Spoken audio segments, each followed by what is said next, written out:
various viruses dance chaotically in Beijing. Over 300 million people in China suffer from chronic pain, trends on hot search. Famous Chinese fashion brand closes nearly 400 stores, 8 executives resign. The Guangdong government requires female cleaning staff to be under 35 years old, which has raised concerns. Absurd, guiding truck blocks Chinese runner in marathon, let foreign athlete win. Many Weibo users support Israel despite the CCP's backing for Hamas. It's all covered in today's China Truths. Various viruses dance chaotically in Beijing. In the context of Mycoplasma pneumonia rapidly spreading across China, a topic we have been consistently covering in recent days, hospitals are inundated with patients infected with Mycoplasma pneumonia, primarily children, especially in Beijing. According to a report from Vision Times, various types of viruses are also concurrently dancing chaotically in the capital of China. As reported by China Youth Daily on the 17th, there has been a rapid increase in the number of individuals infected with the influenza virus, adenovirus, rhinovirus, and other viruses. Nonetheless, Mycoplasma continues to be the most aggressive, constituting the majority of cases in fever and cough clinics. While there hasn't been a major outbreak of Mycoplasma pneumonia in several years, this year, following the pandemic, weakened immunity barriers have led to an increase in Mycoplasma pneumonia cases. Frontline doctors have also observed a trend of more severe symptoms than in the past. Dr. Zhou Weishan, a pediatrician at Shuni Hospital of Beijing Traditional Chinese Medicine Hospital, also noted that this year, many children's conditions worsen quickly after coughing and having a fever, with an X-ray revealing a pneumonia patch. Most notably, in our previous report, there was a severe case of a boy in Hanam suffering from lung rotten. According to Dr. Zhou, this year, Mycoplasma infections have longer courses, possibly due to multiple pathogens overlapping. It's not limited to respiratory infections, co-infections with other viruses are also possible. He summarized that several new characteristics indicate that Mycoplasma pneumonia replicates more rapidly and independently and is overall more virulent. Over 300 million people in China suffer from chronic pain, trends on hot search. On October 17th, the world observed World Pain Relief Day, and this entire week is designated as Chinese Pain Relief Week. On the same day, the notable headline "Over 300 million people in China suffer from chronic pain" made its way to the top trends on mainland social media. Chronic pain is a term used to describe pain that persists for over 3 months, including conditions like headaches and trigeminal neuralgia. Data indicates that China hosts an astonishing population of over 300 million chronic pain sufferers, with an annual increase of 20 million. Pain has now emerged as the third most significant health issue, trailing only behind cardiovascular diseases and cancer. As reported by the paper on the 17th, the pain department at Shanghai Oriental Hospital was bustling by 8 a.m., with over a dozen patients patiently waiting for consultations. Doctors disclosed that the department attends to approximately 10,000 patients annually, and this number is steadily increasing at a rate of around 20% each year. One patient described their experience, stating that they have a headache that feels as if they're wearing a tight headband, like a snug hat pressing down on their head. One citizen from Guangdong shared that she has been experiencing back pain and knee pain. It's been aching since this year, and she is only 37 years old. Another citizen said that ever since getting sunburned, her skin has become dry, and sweating makes it itchy, resulting in large rashes. This never happened before, and it's been over half a year. The revelation of over 300 million people in China suffer from chronic pain has stirred discussions among the public. A user from Beijing lamented, "The primary issue is that when you visit the hospital with this kind of pain, they can't identify the cause, and there's no effective treatment available." Some even expressed sentiments like, "Being alive is a blessing," while others expressed concern about the situation and quipped whether the next step is to promote opioid pain relief drugs. According to Apollo News, Dr. Wang Xiangrui, the chief physician at the pain department of Shanghai Oriental Hospital, emphasized that short-term pain can lead to fluctuations in heart rate and blood pressure. If a patient also has diabetes, their blood sugar may stray from the normal range due to persistent pain, ultimately affecting various brain functions. Famous Chinese fashion brand closes nearly 400 stores, 8 executives resign. The economic downturn has hit China's fashion industry. Weibo Fashion, one of China's famous and earliest urban women's clothing brands with over 20 years of operating history, was forced to close 391 stores over the past 5 years. Business stagnation led 8 executives, including the chairman of the brand, to submit their resignations. This is another example of the widespread resignation of senior executives at A-share-listed companies. Over the past 5 years, Weibo Fashion's revenue and net profit have consistently declined. On October 13, Weibo Fashion issued an announcement regarding the progress of its asset restructuring and its intention to issue shares to specific investors to raise funds. From 2017 to 2022, the number of Weibo Fashion's offline stores has consistently decreased year by year. The brand's sales volume, as well as revenue and net profit attributable to its parent company, also declined. On the other hand, an inventory crisis has been plaguing the apparel industry in China. Data from Weibo Fashion's 2022 annual report reveals that the inventory in 2022 amounted to 372 million yuan, accounting for 29.5% of total assets and representing a 41.88% increase over the same period last year. In recent years, the company has repeatedly mentioned in its financial reports that the downward pressure on the domestic economy is increasing and the overall clothing retail industry is relatively sluggish. And the impact of short video live broadcasts on offline sales also reveal the difficulties it faces. Weibo Fashion admitted this is also a common problem faced by China's entire clothing industry. The Guangdong government requires female cleaning staff to be under 35 years old, which has raised concerns. A recent job posting for female cleaners at a government compound in Guangdong has sparked a debate among the public. The posting specified that candidates should be under 35 years old and over 158 centimeters in height. Some netizens question the seemingly strict age requirement, wondering if there were undisclosed criteria. The discussion online led to sarcastic comments, suggesting that there might be hidden expectations beyond the stated qualifications. Some speculated that the actual age limit might be 25, implying that the listed age requirement was misleading. Others pointed out the traditional practice in government agencies of having younger cleaners serve tea and water while older ones are exempt. In response to the public's concerns, a representative from the Nanzhuang Town Government Office clarified on October 16 that the role also involves reception duties at meetings and events, with a potential monthly salary exceeding 3,000 yuan, about $410. Netizens remain skeptical of this explanation, with one individual questioning the feasibility of simultaneously handling cleaning and reception duties. They humorously suggested that cleaners might have to transform their cleaning rags into napkins and offer British-style welcomes on the spot. Critics argued that the current job market is highly competitive, and government agencies setting restrictions for job seekers could exacerbate the challenges faced by those seeking employment.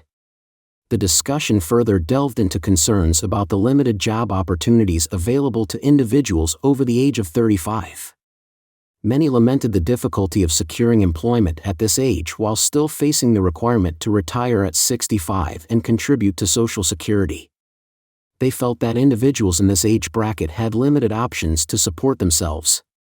In response to mounting public pressure, the Nanzhuang Town Government Office has removed the age requirement from their recruitment criteria. However, some netizens remain skeptical, suspecting that the government might still enforce an age limit during the actual hiring process. The context here is shaped by the economic challenges of the year, with China experiencing an unprecedented economic downturn and a wave of unemployment.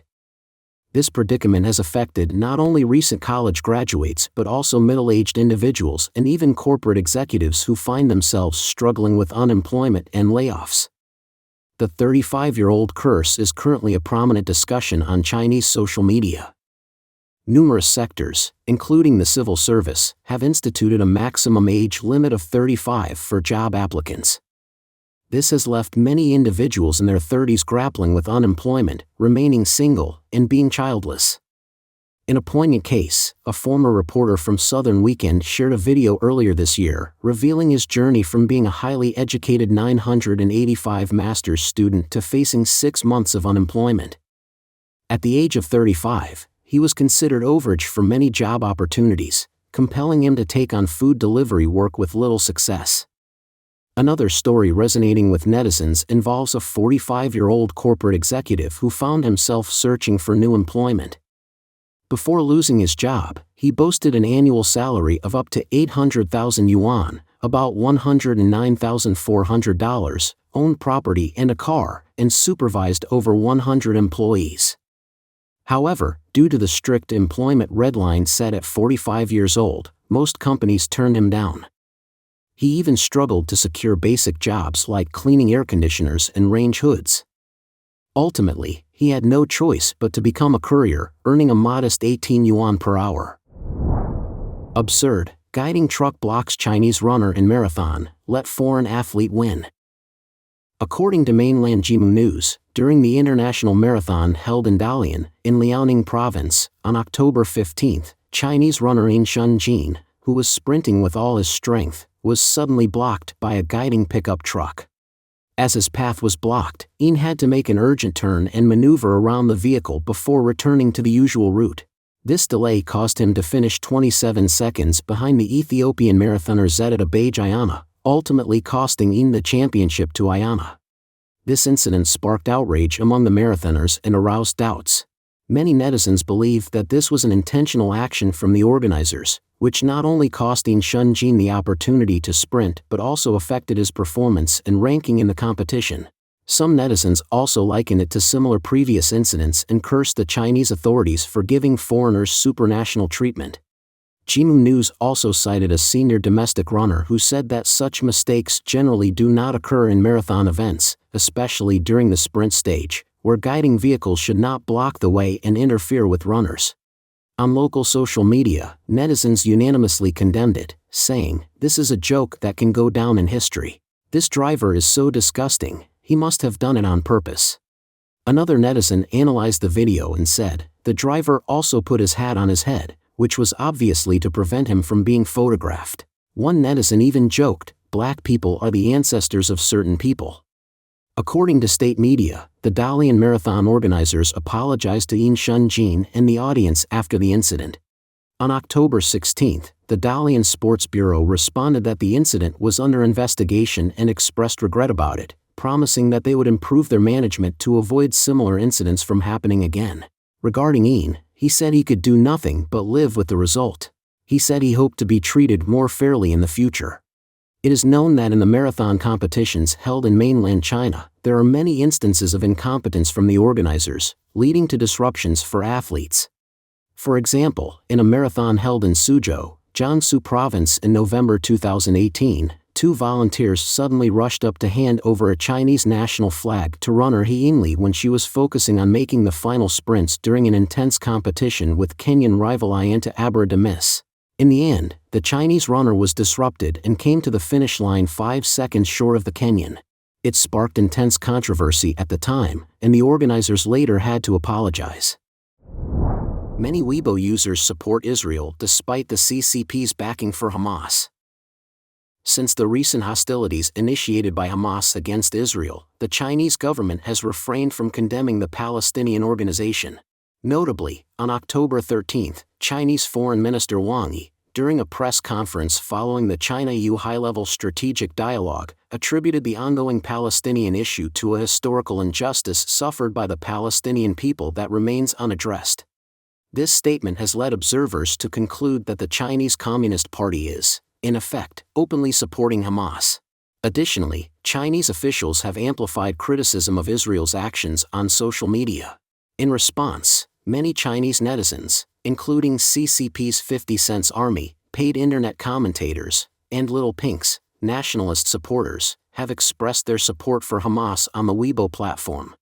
However, despite these public displays of support and China's strict control of the internet, some unexpected situations appear to contradict the official stance. On October 16, reporters from the Epoch Times observed that the Israeli embassy in China expressed dissatisfaction with the Chinese authorities via Weibo post. The Israeli embassy in China has expressed its deep disappointment with the Chinese Communist Party's statements and media coverage regarding the Israeli-Palestinian conflict. This stems from China's failure to issue an unequivocal condemnation of the terrorist actions and brutal attacks by Hamas, a designated terrorist organization, against innocent civilians, as well as the abduction of numerous individuals to the Gaza Strip. The embassy has highlighted the inconsistency between China's stance and the tragic events of recent days, considering it to be factually incorrect. Remarkably, the post remains undeleted, and the comments underneath overwhelmingly express support for Israel, with some individuals emphasizing that the embassy's views do not represent their own. Comments such as "I support Israel and condemn terrorist attacks against Israeli civilians. They do not represent me, and stand with Israel. Those anti-human things are a shame to the Chinese nation," reflects the sentiment of many Chinese individuals who express solidarity with Israel. Furthermore, on October 12, a post on NetEase's website questioned whether Hamas's rocket attacks were genuine or staged by the CCP. This led to a substantial number of netizens criticizing the CCP, and the post remained accessible as of October 16. Experts speculate that these discrepancies may be due to internal differences within the Chinese Communist government, suggesting that certain individuals are intentionally allowing these opinions to surface. Feng Chongyi, an associate professor at the University of Technology in Sydney, Australia, noted that dissenting voices within China have always existed, and these individuals are now utilizing social media to amplify their perspectives. This may indicate a degree of leniency or differing opinions within the Chinese government's departments responsible for news control and surveillance, as similar situations have arisen in the past.